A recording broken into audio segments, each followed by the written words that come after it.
In this lesson, you will see how the limitations of both HTML and its parent language, SGML, make each one a questionable choice for the future of web publishing. You will also see how XML combines the best characteristics of HTML and SGML to produce a markup language that is flexible enough to handle rapidly changing web publishing requirements. HTML has served the web publishing community well for the few years that it has been around. It is easy to learn, making authoring of web pages a very accessible activity. Even if you don't want to learn HTML, you can still use one of the many software tools available in the market that let you design a page and then automatically generates the HTML when you're done. In fact, HTML's ease of use and the availability of authoring tools are very likely the primary forces behind the proliferation of content that has been published to the web since its inception. In spite of these desirable features, however, HTML has also begun to show some undesirable characteristics as well. The first problem with HTML is that as it has evolved, it has moved away from its original purpose as a markup language. Document markup languages are supposed to specify the structure and meaning of the content in the document. HTML tags like body, H2 or acronym are true to this purpose. They indicate that the content they mark up is the document body, a level 2 heading or an acronym respectively.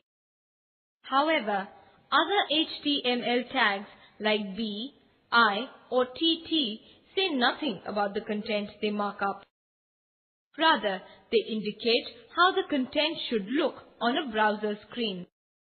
Having HTML tags that specify presentation is a departure from a markup language's primary purpose of specifying structure and meaning.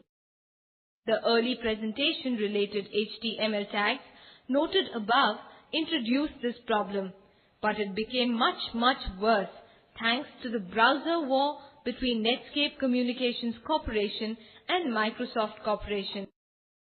Each company kept extending the HTML tag set that its browser could process in an attempt to attract more users. These extension tags like blink and font were almost always presentation related, and their introduction resulted in a glut of HTML tags that governed presentation. The situation motivated the World Wide Web Consortium, or the W3C, to develop the Cascading Style Sheet, or CSS, standard. Style sheets allow presentation information to be contained in a separate file, freeing up the HTML tags to focus on indicating structure and meaning. Now that style sheets are in place, the W3C has begun to deprecate some of the presentation-related tags from the HTML standard. But there are already so many such tags in use that it would be almost impossible to eliminate them completely. This means that new versions of browsers have to remain compatible with deprecated tags so that existing content can continue to be rendered properly. Another criticism of HTML is that it lacks the flexibility to describe certain kinds of documents. This criticism usually arises in the context of publishing a document related to a specific field of knowledge such as mathematics or chemistry. Each of these disciplines has very special publication requirements. For example, a research paper in mathematics would contain equations, Greek letters, and the notational symbols for mathematical operations.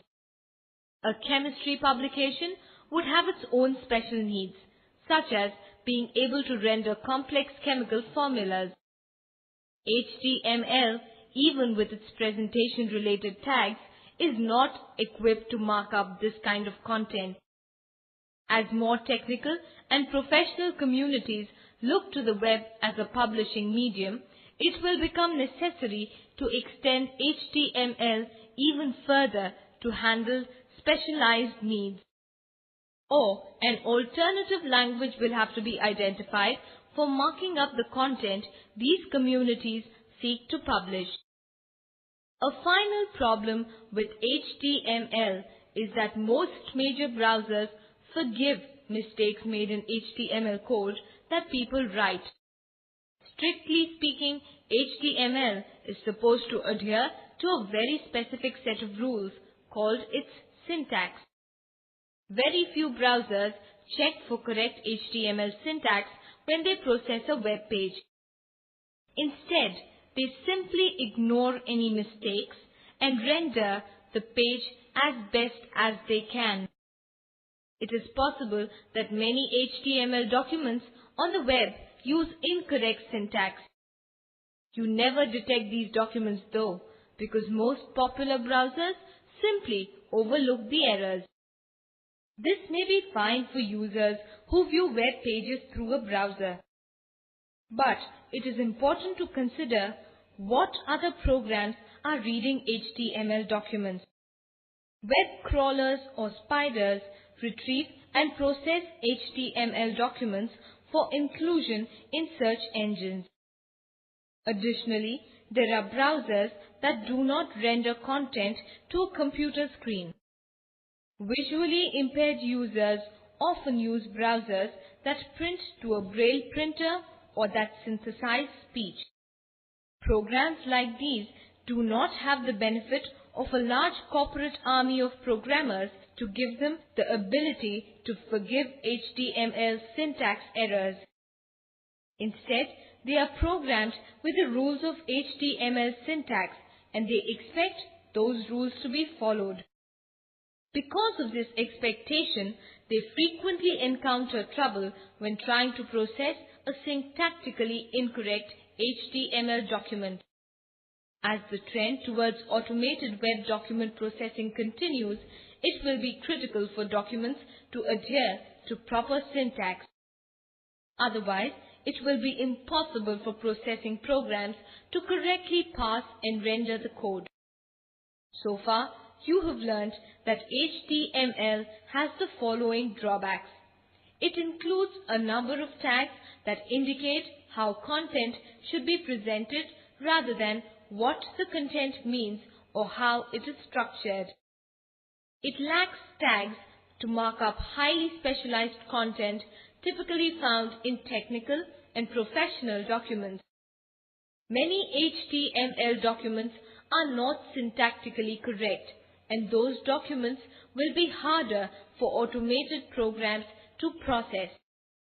These deficiencies should be enough to get you thinking about what can be done to correct the problems with HTML.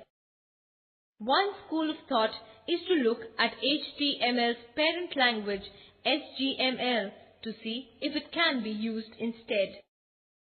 SGML is a meta-language, meaning that it is a language used to define other markup languages.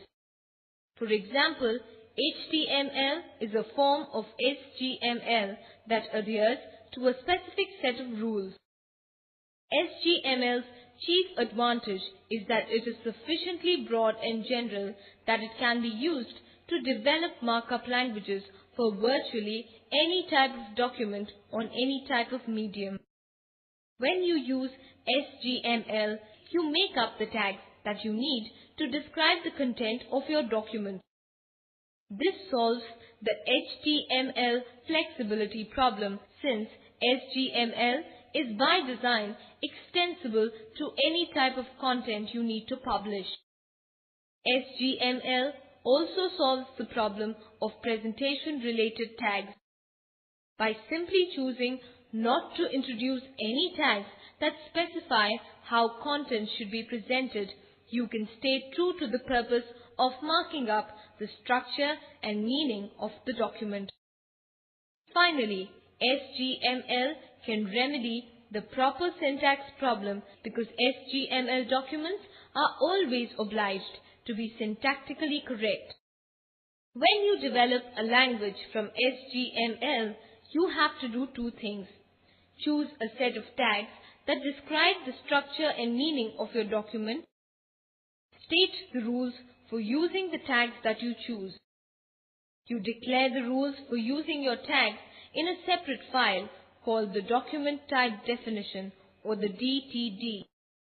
When a program that processes SGML requests for a SGML document, it will also request for the DTD of that document and check to make sure the document adheres to the syntax in the DTD.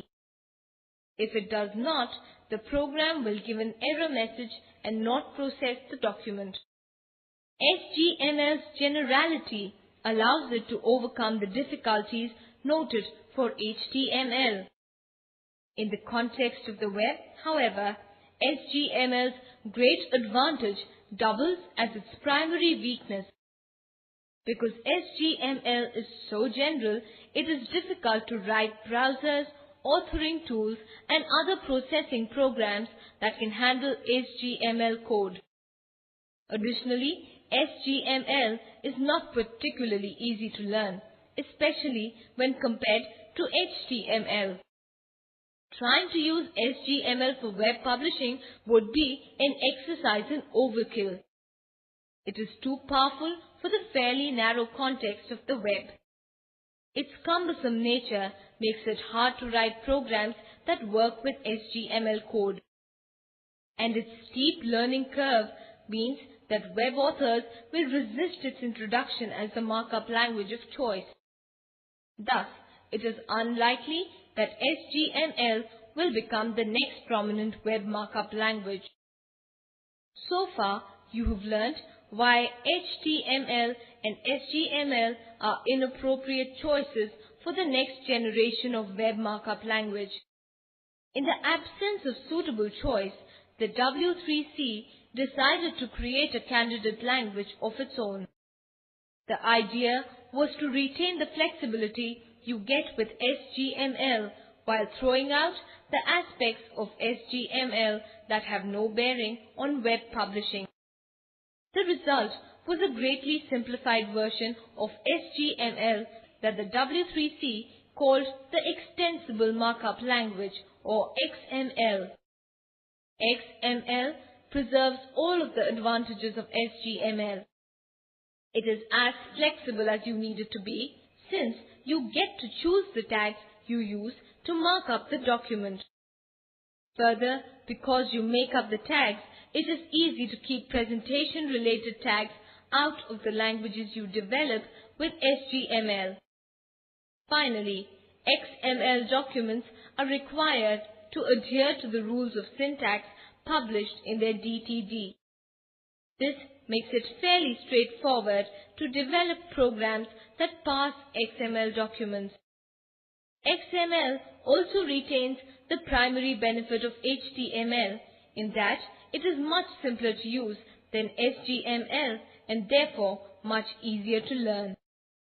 Using XML will require web documents authors to change their approach to publishing though.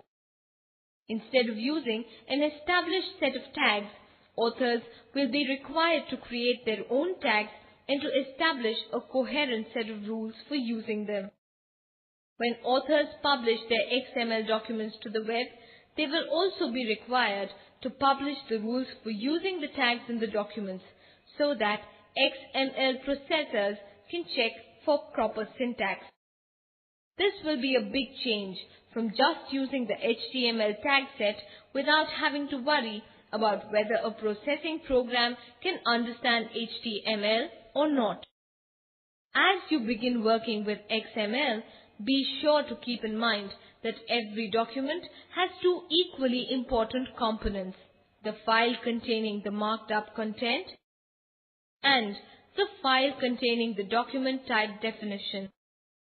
Without these two components, an XML document is harder to publish as the DTD serves as a guide for parsers that process the document.